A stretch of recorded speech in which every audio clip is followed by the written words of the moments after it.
My name is Marcus Webb, and I've been driving long-haul trucks for 17 years. I'm a divorced father of two, and the road became my home after my marriage fell apart. There's a certain peace in the endless highway, the hum of the engine, the anonymity of rest stops where nobody knows your name. I prefer the night shifts. Less traffic, better pay, and something about the darkness that makes the world feel smaller, more manageable. It was late October when I picked up a load heading from Kansas City to Sacramento. The route would take me through Nevada on Highway 50, what locals call the loneliest road in America. I'd driven it dozens of times before. Flat desert stretches for hours, the occasional ghost town, and rest stops so far apart you'd better plan your fuel carefully. The isolation never bothered me. If anything, I preferred it. I left Kansas City just after sunset, planning to drive straight through the night. The cab of my Peterbilt felt like a cocoon, the dashboard lights glowing soft green, the CB radio crackling with distant trucker chatter, the thermos of coffee wedged in the cup holder. Outside, the world was swallowed by darkness, the highway stretching like a ribbon into nothing. Around 2 a.m. I was deep into Nevada, somewhere between Ely and Austin. The moon hung low and bloated, casting silver light across the sagebrush. That's when I saw him. A figure stood on the shoulder of the road, thumb out, wearing a tattered denim jacket and jeans. His face was obscured by shadows, but something about his posture seemed off. Too still, too patient, like he'd been standing there for hours, maybe days. I don't usually pick up hitchhikers. Company policy strictly forbids it, and after 17 years you hear enough horror stories to know better. But something made me slow down. Maybe it was the sheer isolation, the knowledge that the next town was 40 miles away, that leaving someone stranded out here could be a death sentence. Maybe it was loneliness. I told myself I'd just give him a ride to the next truck stop. I pulled over, air brakes hissing in the silence. The hitchhiker walked toward the passenger side with slow, deliberate steps. When he opened the door, the dome light flickered, and I got my first good look at him. He was pale, unnaturally so, like someone who hadn't seen sunlight in years. His eyes were dark, almost black, with no visible pupils. His clothes looked dated, like something from the 1970s, and they hung on his thin frame like wet rags. But the worst part was the smell. Damp earth, mildew, and something else, something metallic and rotten, like old blood. "Appreciate the ride," he said, his voice low and raspy, like gravel scraping against metal. "Where you headed?" I asked, trying to sound casual, though my pulse was already quickening. "West," he said, settling into the seat. "Just west." I pulled back onto the highway, my hands gripping the wheel tighter than usual. The CB radio crackled with static, then went silent. The heater seemed to stop working, and the cab grew cold, so cold I could see my breath. For the first few miles he didn't say anything, just stared straight ahead, his hands resting on his knees.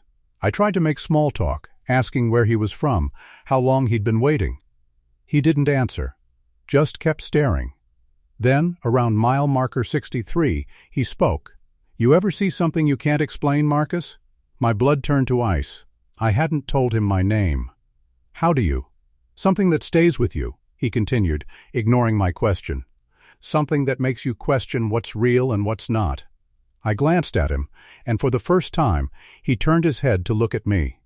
His eyes reflected the dashboard lights like an animal's, glowing faintly in the darkness.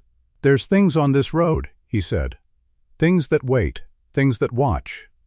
You ever wonder why they call it the loneliest road?" "Look, buddy," I said, my voice shaking despite my best efforts. "I'm just trying to drive. If you're not going to tell me where you need to go, I'm going to have to." "Pull over," he said. "What?" "Pull over."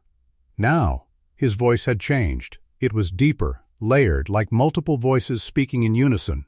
The temperature in the cab dropped further, frost creeping across the inside of the windshield. I didn't want to stop. Every instinct screamed at me to keep driving, to get to the next town, to find other people. But my foot moved to the brake on its own, like something else was controlling it. The truck slowed, pulling onto the shoulder. The hitchhiker opened the door and stepped out. He turned back to look at me one last time, and in the moonlight I saw his face clearly. It wasn't a face at all, just a hollow impression, like a mask made of shadow. "You'll see me again, Marcus," he said. "We all come back to the road." Then he walked into the desert, disappearing into the darkness like smoke. If you're new here, subscribe to Untold Fears for daily horror stories that will keep you questioning every shadow and every sound in the night. Don't forget to hit the bell, because the next story might be waiting outside your window. I sat there for what felt like hours, though it was probably only minutes. My hands were shaking so badly I could barely hold the wheel. Eventually, I pulled back onto the highway and drove straight through to Sacramento without stopping, not even for fuel. That was 3 years ago. I still drive Route 50, though I avoid it at night when I can. But sometimes, when I'm alone on those long desert stretches, I see him again, standing on the shoulder, thumb out, waiting. I never stop anymore, and I never will. But the worst part? Sometimes I see him in my mirrors, sitting in the passenger seat, even when I'm alone, just watching, just waiting. But the horrors of Highway 50 were only the beginning. Because in the frozen backroads of Montana, another driver would learn that some deliveries should never be made. Story 2. The Way Station. My name is Elena Voss, and I've been a long-haul trucker for 9 years. Before that, I was a CPA in Boston, trapped in a cubicle, drowning in spreadsheets and fluorescent lighting. My therapist said I was having a breakdown. I called it waking up. I sold everything, got my CDL, and hit the road. My ex-husband thought I was insane. Maybe I was. But out here, alone in my Kenworth, I found something I'd never had in that sterile office. Freedom. I specialize in refrigerated loads, produce, meat, pharmaceuticals. The pay is good, and the routes take me through parts of the country most people never see. It was mid-January when I got the call for a rush delivery, medical supplies from Billings, Montana, to a research facility in Kalispell. The company was offering double pay for an overnight delivery, despite the weather warnings. A winter storm was rolling in, but I'd driven through worse. I took the job. I left Billings just after 8 p.m., the cab warm and humming, the refrigeration unit purring steadily behind me. The highway was already dusted with snow, the flakes swirling in my headlights like ghosts. The radio warned of blizzard conditions, but I figured I'd outrun the worst of it. Around 11 p.m., I saw the sign, Way Station, 2 miles, all trucks must stop. I groaned. Way stations at night are usually empty, but legally, you have to pull in if the sign is lit. And this one was lit, the fluorescent lights cutting through the darkness like a beacon. I pulled into the station, slowing as I approached the scale. The building was a squat concrete structure with barred windows and a single door. The lights were on inside, but I couldn't see anyone. No other trucks were parked, no cars, just me and the howling wind. I stopped on the scale and waited. The protocol is simple. You park, wait for the light to turn green, and if you're overweight, an inspector comes out. If not, you're cleared to go. The light stayed red. I waited. 1 minute. 2. 5. Then the speaker crackled to life. "Step inside, please." The voice was flat, emotionless, distorted by static. I hesitated. It wasn't unusual for inspectors to call you in, but something about the voice felt wrong. Too slow, too deliberate. I grabbed my logbook and stepped out into the storm. The cold hit me like a fist, wind tearing at my jacket. Snow was already piling up on the scale, and the building looked even more desolate up close. The windows were dark despite the lights, like they were covered from the inside. I pushed open the door. The interior was freezing, colder than outside, somehow. The lights buzzed and flickered, casting erratic shadows across the walls. A metal desk sat in the center of the room, papers scattered across its surface. Behind it stood a man in a way station uniform, his back to me. "Papers," he said without turning around. I handed him my logbook, my breath misting in the frigid air. He flipped through it slowly, his movements mechanical, like a robot mimicking human behavior. "You're overweight," he said. "That's impossible." I checked the load myself. "You're overweight," he repeated, still not turning around. "You'll need to unload." "Unload? Here? In a blizzard?" He finally turned, and I saw his face. It was wrong. Sunken cheeks, gray skin, eyes that didn't blink. His mouth moved when he spoke, but the words didn't match the movements, like a badly dubbed film. "You'll need to unload," he said again. Regulation 49 CFR 350. All overweight vehicles must unload before proceeding. That's not. Unload. Now, his eyes locked onto mine, and I felt a wave of cold wash over me. Not the cold of winter, but something deeper, something that burrowed into my bones and stayed there. I backed toward the door, my hand fumbling for the handle. "Where are you going?" he asked, his voice suddenly sharp, layered with something inhuman. "You haven't been cleared." I ran. The storm had intensified, snow falling so thick I could barely see my truck. I sprinted toward it, my boots slipping on the ice. Behind me, I heard the door slam open, and footsteps. Too many footsteps, pounding across the pavement. I yanked open the cab door, threw myself inside, and hit the ignition. The engine roared to life, and I slammed the shifter into gear, not caring about the red light, not caring about protocol. I just drove. In the mirrors, I saw them. Figures pouring out of the building, dozens of them, all wearing the same uniform, all moving with that same jerky, unnatural gait. They stood in the middle of the road, watching as I disappeared into the storm. I didn't stop until I reached Kalispell. When I filed my report, the company told me there was no way station on that stretch of highway. It had been shut down 20 years ago after an inspector froze to death during a blizzard. They found him at his desk, still holding a driver's logbook, his eyes wide open. I quit long-haul trucking 3 months later. But sometimes, late at night, I dream about that station. And I hear the voice, crackling through static. "You haven't been cleared. If you thought the way station was terrifying, wait until you hear what happened on a foggy back road in Louisiana, where the trees themselves seem to have eyes." Story 3. The Fog on Highway 14. My name is Raymond Ray Tucker, 52 years old, and I've been driving trucks since I was 23. I'm what you'd call a road lifer, never married, no kids, just me and whatever rig I'm piloting that week. I've hauled everything from lumber to livestock, and I've seen just about every inch of this country. I thought I'd seen it all. I was wrong. It was early September when I picked up a load in Houston, construction equipment headed for a site outside Shreveport. The route took me through the bayou country of Louisiana, a part of the state I'd avoided for years. Too many narrow roads, too many swamps, too many stories about things that didn't belong on any map. But the pay was good, and I needed it. My truck had been making a grinding noise I couldn't ignore much longer, and the mechanic's estimate had nearly given me a heart attack. So I took the job. I left Houston at dusk, the sun sinking into the Gulf like a burning coal. By the time I crossed into Louisiana, night had fallen completely, and with it came the fog. It rolled in thick and fast, swallowing the highway in minutes. The kind of fog that turns your headlights useless, bouncing the light back at you until you're driving blind. I slowed to 40, then 30, gripping the wheel with both hands. Highway 14 is a lonely stretch even in daylight, 2 lanes cutting through endless cypress swamps and pine forests. At night, in the fog, it felt like driving through limbo. Around 10 p.m., I saw the sign, "Detour ahead, follow markers." Orange reflectors lined a dirt road leading off the highway. I cursed under my breath. Detours meant delays, and delays meant missing my delivery window. But I didn't have a choice. The dirt road was barely wide enough for my truck, branches scraping against the sides as I crawled forward. The fog was thicker here, pressing against the windows like something alive. My headlights carved a narrow tunnel through the darkness, revealing nothing but trees and more fog.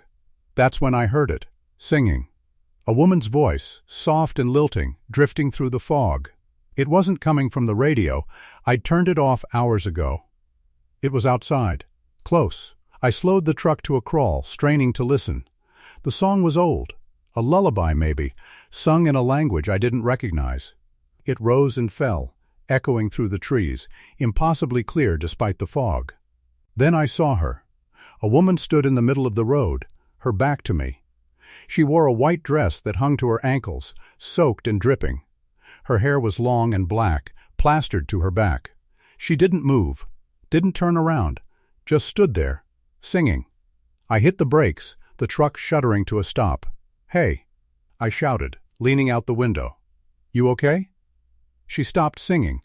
Slowly, she turned around. Her face was pale, almost luminous in the fog. Her eyes were black, completely black.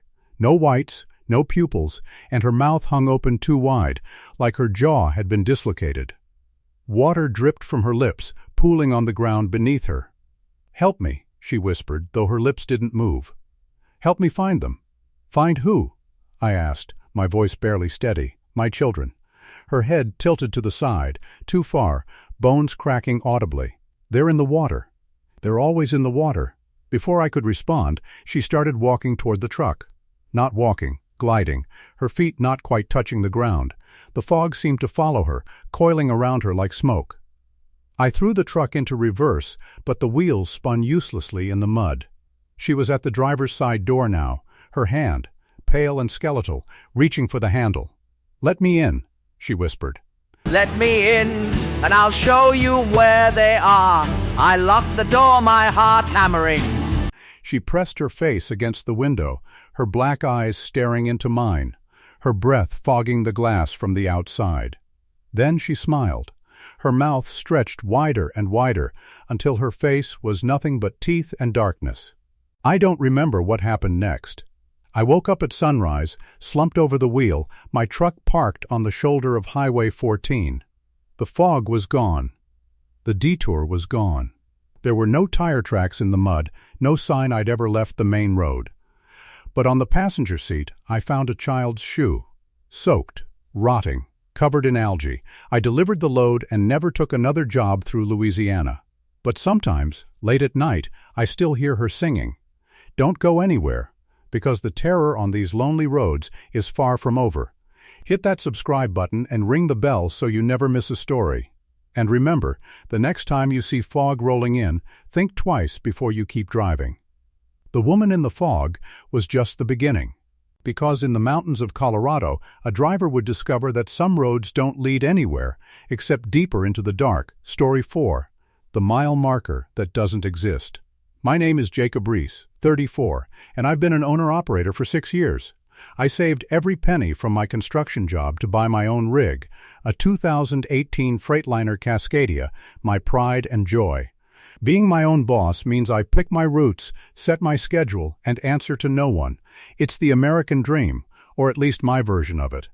I was hauling electronics from Denver to Salt Lake City, a route I'd driven at least 50 times. I-70 through the Rockies is one of the most beautiful and dangerous stretches of highway in the country. Steep grades, sharp turns, and weather that can turn deadly in minutes. But I knew it like the back of my hand. It was late November, and snow was already falling in the high passes. I left Denver at 6 p.m., planning to push through to Salt Lake by morning.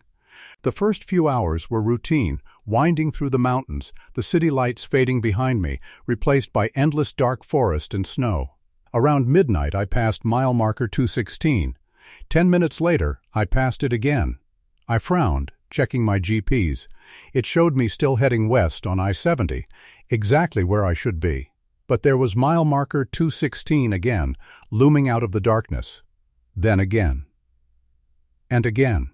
I pulled over, my hazard lights flashing, and grabbed my atlas. According to the map, mile marker 216 was near the Eisenhower Tunnel, one of the highest vehicular tunnels in the world, but I'd already passed the tunnel an hour ago. I pulled back onto the highway, keeping my eyes locked on the odometer. I drove exactly 1 mile, and there it was again, mile marker 216. The road looked the same trees, same guardrails, same curve ahead. But it was impossible. I'd driven in a straight line. There were no loops, no turnarounds. That's when I noticed the silence. The CB radio, which had been crackling with chatter all night, was dead. My phone had no signal. And the highway, which should have had at least a few other vehicles even at this hour, was completely empty. I was alone. I drove for another hour, and every mile brought me back to marker 216. The fuel gauge hadn't moved. The odometer had stopped. Even the clock on the dashboard was frozen at 12:47 a.m. Then I saw the truck. It was parked on the shoulder ahead, hazard lights flashing. An older model Peterbilt, rusted and covered in snow. I pulled up behind it, relief flooding through me. Another driver. Someone who could explain what the hell was happening. I grabbed my flashlight and stepped out into the cold. The wind had died completely, and the silence was absolute. No cars, no animals, no wind in the trees. Just my footsteps crunching in the snow. The truck's cab was empty, but the driver's side door was open. Inside, the seat was torn, stuffing spilling out. The dashboard was smashed, and the windshield was cracked in a spiderweb pattern. Blood stained the steering wheel. On the seat, I found a logbook. I opened it, my hands shaking. The entries were dated, but they didn't make sense. November 12, 2004, mile marker 216. Can't find the way out. November 13, 2004, still here. Passed 216.30 7 times. November 18, 2004, I see the others now. The ones who didn't leave. They're waiting. The last entry was just a single word, written over and over in increasingly frantic handwriting. Run, run, run, run, run. I dropped the logbook and backed away from the truck. That's when I saw them. Figures standing in the trees. Dozens of them, maybe more. They wore the clothes of different eras, flannel shirts, denim jackets, windbreakers. All truckers. All watching me with hollow, empty eyes. One of them stepped forward, his face gaunt and gray. "You're one of us now," he said, his voice a dry rasp. "The road doesn't let go." I ran. I didn't think, didn't look back. I just ran to my truck, threw myself inside, and hit the gas. Mile marker 216 flashed past. And again, and again. I drove for hours, maybe days. Time had no meaning anymore. But eventually, I saw something different. A light in the distance. Not a mile marker, not another truck. The Eisenhower Tunnel. I floored it, the engine screaming, and plunged into the tunnel.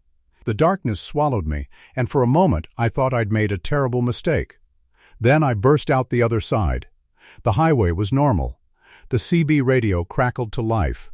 My phone buzzed with messages. The clock read 3:22 am. I made the delivery in Salt Lake City, but I sold my truck a week later. I couldn't do it anymore. Couldn't risk ending up like those others, trapped forever on a road that never ends.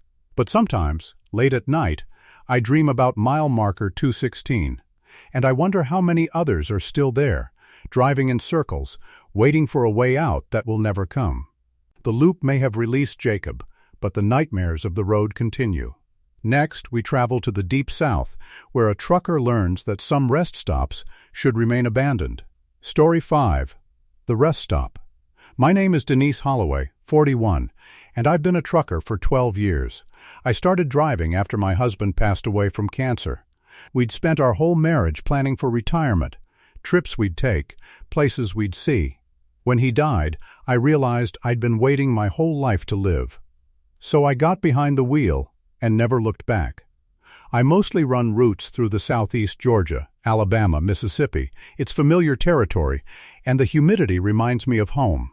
But there are parts of the South that feel old.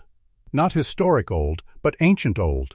Places where the air feels thick with something you can't name, and the shadows seem darker than they should be.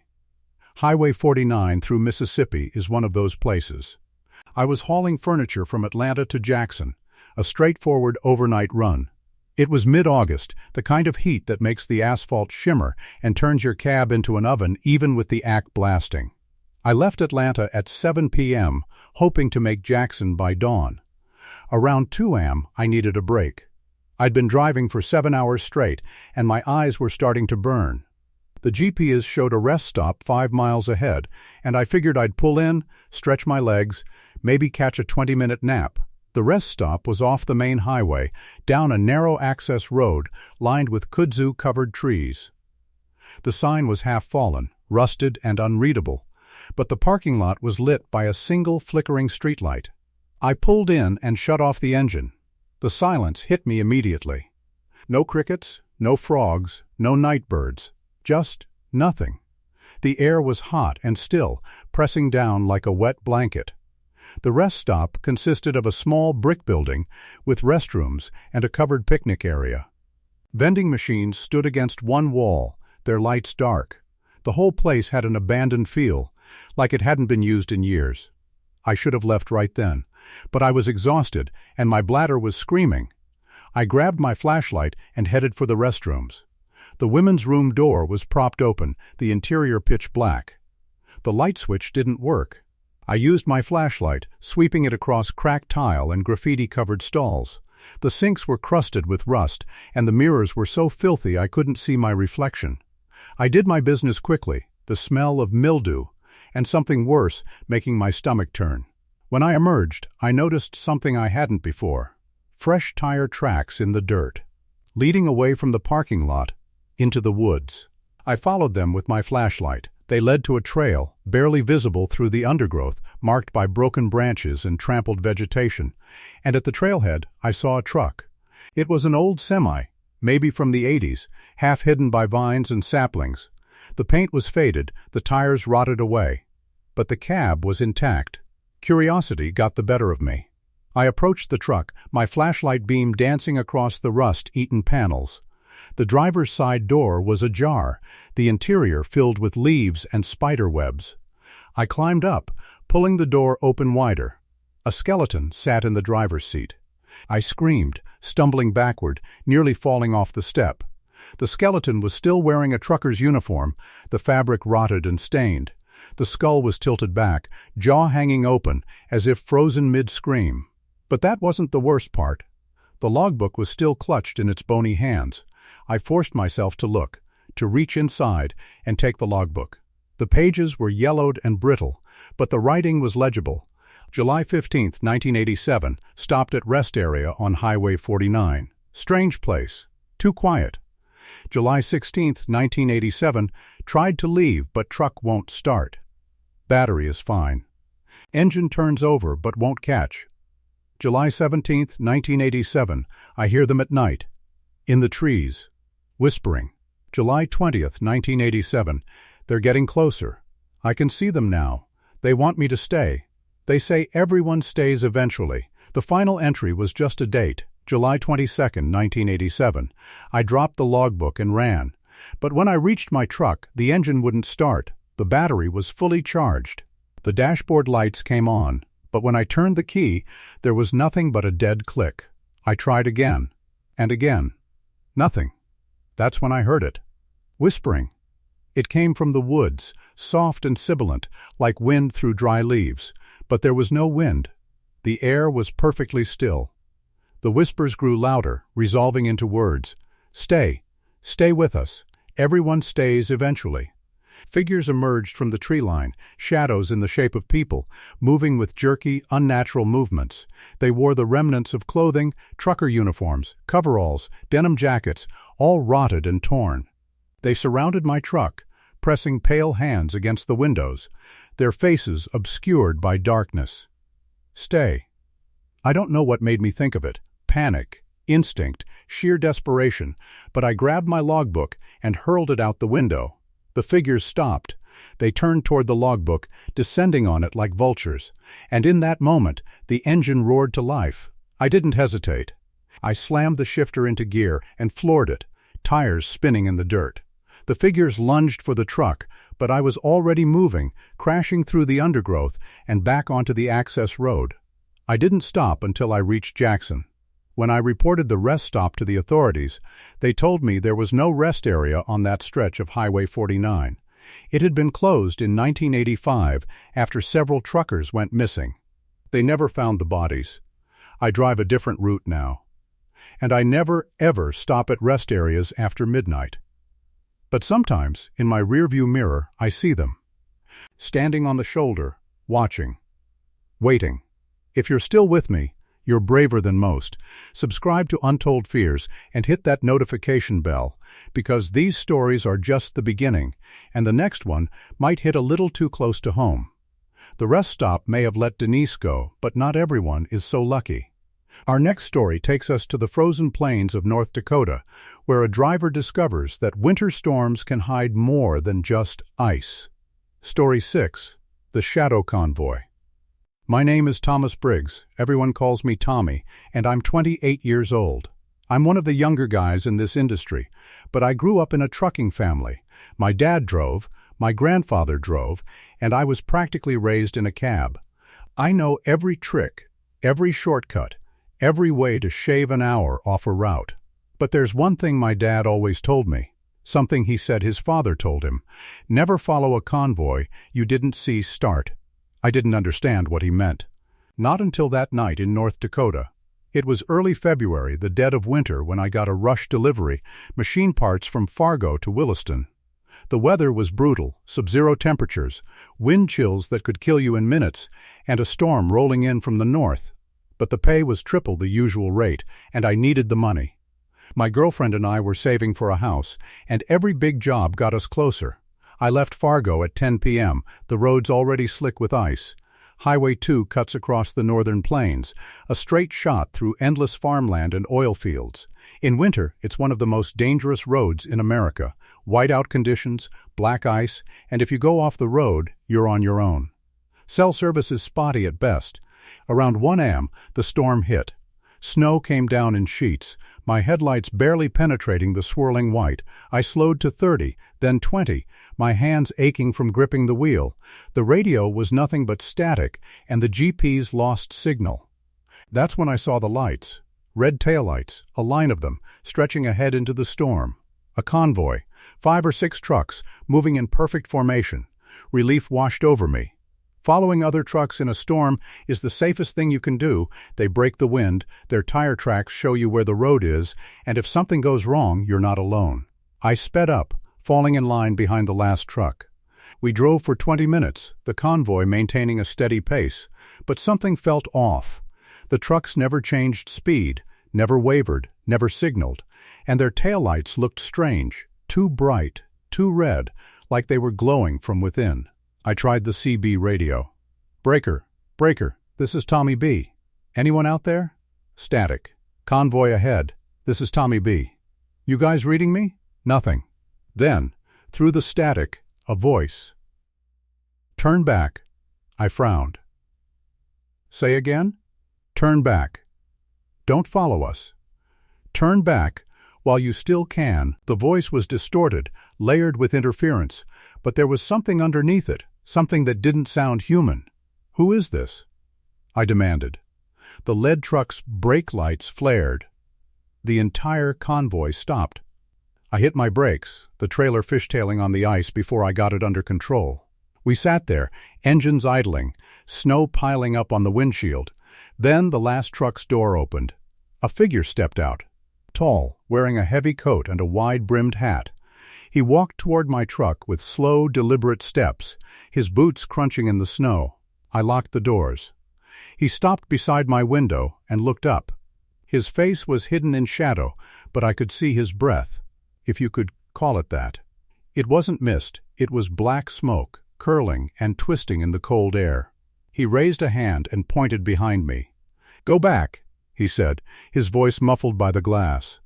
"This road isn't for you." "What the hell are you talking about?" I shouted. He leaned closer, and I saw his eyes, or where his eyes should have been. Just empty sockets, filled with darkness that seemed to swallow the light. "Some of us don't stop," he said. "Some of us drive forever, and if you follow, you'll drive forever too." He turned and walked back to his truck. The convoy started moving again, pulling away into the storm. I sat there, paralyzed, my heart pounding.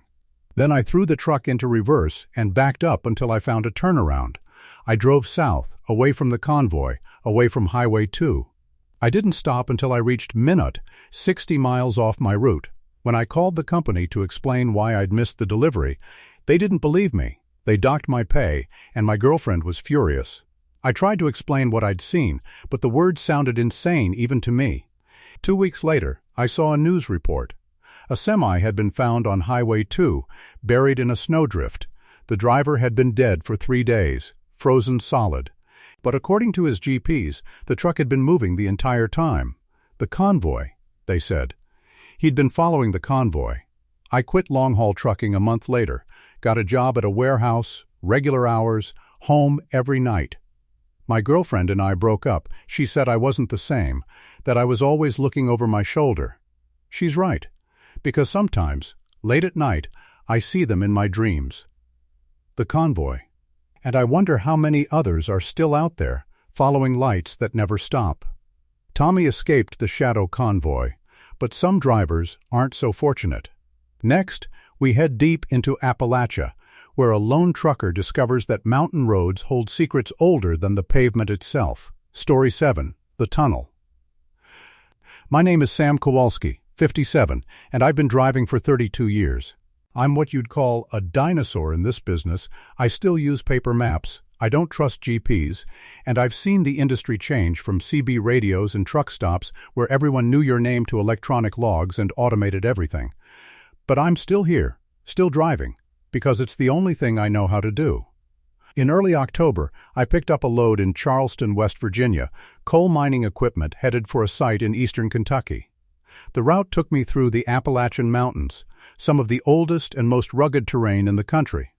The roads twist and climb, following creek beds and ridge lines, and in some places, the mountains press so close it feels like they're trying to crush you. I left Charleston at dusk, the sun sinking behind the ridges, painting the sky in shades of orange and purple. I'd driven these mountains 100 times, but they always felt different at night. The darkness here isn't like city darkness, it's absolute, swallowing everything beyond your headlights. Around 10 p.m., I came to the tunnel. It wasn't marked on my map, which was strange. I'd driven this route before, and I didn't remember any tunnel. But there it was, a gaping black mouth carved into the mountainside, the asphalt disappearing into darkness. A sign stood beside the entrance, tunnel ahead, lights required. I flipped on my headlights, they were already on, and pulled into the tunnel. The walls were rough cut stone, dripping with water. The tunnel was narrow, just barely wide enough for my truck, and the ceiling was so low I could hear it scraping against the top of the trailer. I'd been in tunnels before, but this one felt wrong. Too long, too quiet. The engine noise should have echoed off the walls, but instead it was muffled, like the stone was absorbing the sound. I glanced at the odometer. A quarter mile. Half a mile. A mile. The tunnel should have ended by now, but there was nothing ahead but more darkness. The radio, which had been playing classic rock, cut to static. Then, through the static, a voice. Turn around. I grabbed the CB mic. Who is this? Turn around. Before it's too late, before what's too late? No response. Just static. I kept driving. 1 mile became 2. 2 became 3. The tunnel walls started to change, no longer rough stone but smooth, almost organic, like the inside of a throat. And then I saw the writing. Words scratched into the walls, illuminated by my headlights. Help US. No exit. Turn back, it's hungry. My pulse quickened. I pressed the gas, but the truck wouldn't go faster. The engine strained, the RPMs climbing, but the speedometer stayed locked at 35. That's when I heard the breathing. Deep, rhythmic, echoing through the tunnel. Not wind. Not machinery. Breathing. And with each breath, the tunnel seemed to contract, the walls pressing closer. I slammed on the brakes, but the truck kept moving, pulled forward by some unseen force. The breathing grew louder, faster, like whatever was making the sound was excited. Then I saw them. Trucks. Dozens of them, embedded in the walls like fossils. Old rigs from the 50s, 60s, 70s, their cabs crushed and twisted, drivers still inside, skeletons gripping the wheels. And they were all facing the same direction, deeper into the tunnel. I threw the truck into reverse. The gears ground, the engine screaming, but I started moving backward. Slowly, inch by inch, the breathing turned into a roar. The walls shook, chunks of stone falling from the ceiling. Something massive moved in the darkness ahead, something I couldn't see but could feel, a presence so enormous it made the tunnel feel like a pinhole. I floored it in reverse, the trailer jackknifing, the tires screaming. The entrance appeared behind me, a pinprick of light growing larger. I burst out of the tunnel, the truck skidding across the asphalt. I didn't stop. I drove until the tunnel was miles behind me, until my hands stopped shaking enough to hold the wheel. When I reported it to the authorities, they told me there was no tunnel on that stretch of road. Never had been. But when I went back, determined to prove I wasn't crazy, I found it. Or rather, I found where it had been. A section of mountainside, scarred and blackened, like something had burned through the rock. And carved into the stone, barely visible, were words. "It feeds on the lost." I retired 6 months later. I still drive occasionally, local routes, nothing overnight. But sometimes when I'm on a dark road and I see a tunnel ahead, I take the long way around.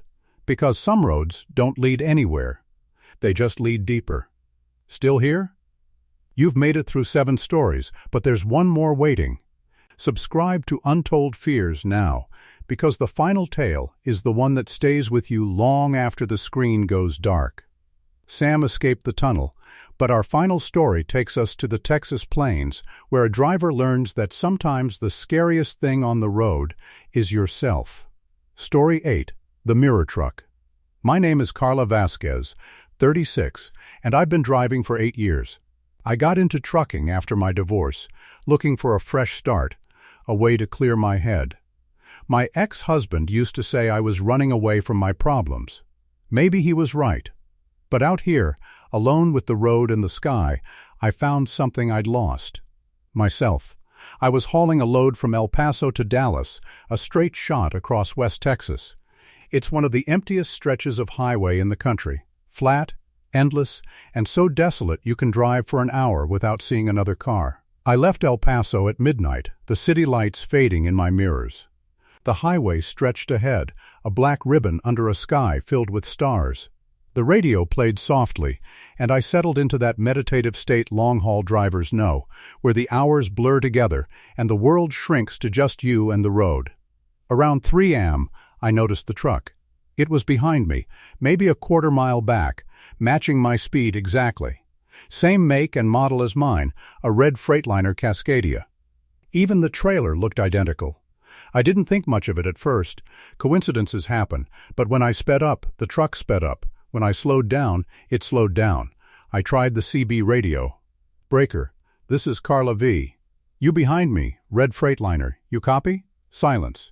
"Red Freightliner, you're following pretty close. Everything okay?" Still nothing. I watched the truck in my mirror. It maintained the exact same distance, never closing the gap, never falling back. And the headlights, they were too bright, almost blinding, making it impossible to see the cab clearly. I decided to test it. I pulled onto the shoulder and stopped. The truck stopped too. Same distance. Waiting. My heart started pounding.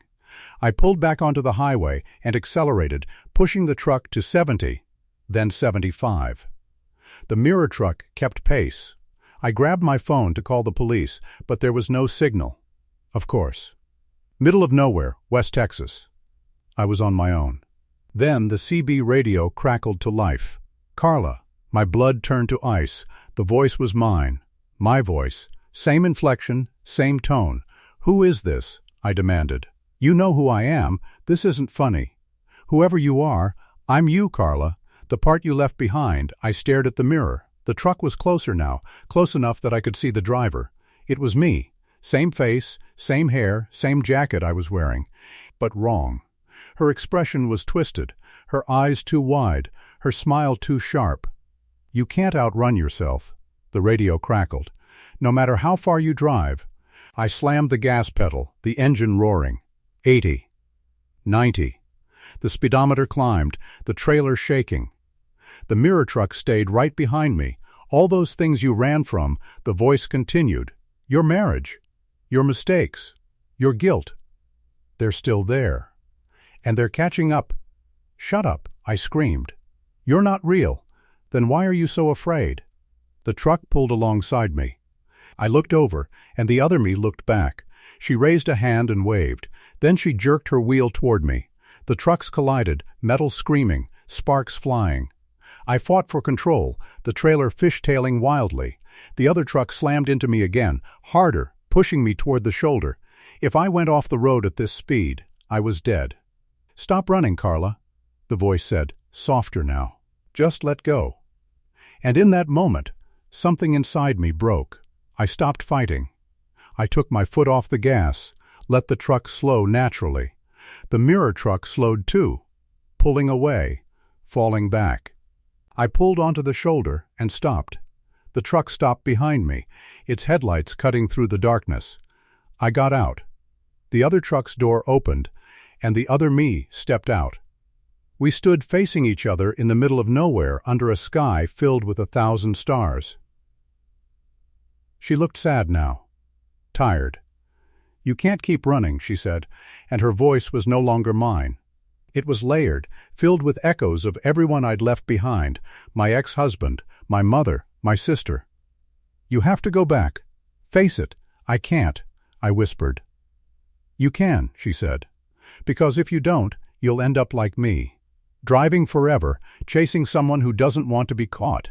She walked back to her truck, climbed in, and drove away. The headlights disappeared into the darkness, and I was alone. I stood there for a long time, the weight of everything I'd been carrying pressing down on me. Then I got back in my truck and kept driving. But not away. Not anymore. When I reached Dallas, I didn't take another job. I drove back to El Paso, back to the life I'd been running from. I called my sister. I made an appointment with a therapist. I started facing the things I'd buried. It wasn't easy. Some days I wanted to get back in that truck and drive until the road ran out. But I didn't. Because the scariest thing I learned that night wasn't that the mirror truck was real. It's that it always had been. We all have a version of ourselves we're running from. And sooner or later, it catches up. The question is, will you face it, or will you keep driving? And that's the final story. But the fear doesn't end here. If these tales kept you up at night, subscribe to Untold Fears for more horror stories that creep under your skin and refuse to leave. Hit the bell. Leave a comment about which story scared you the most, and remember, every time you're alone on a dark road, you're never really alone.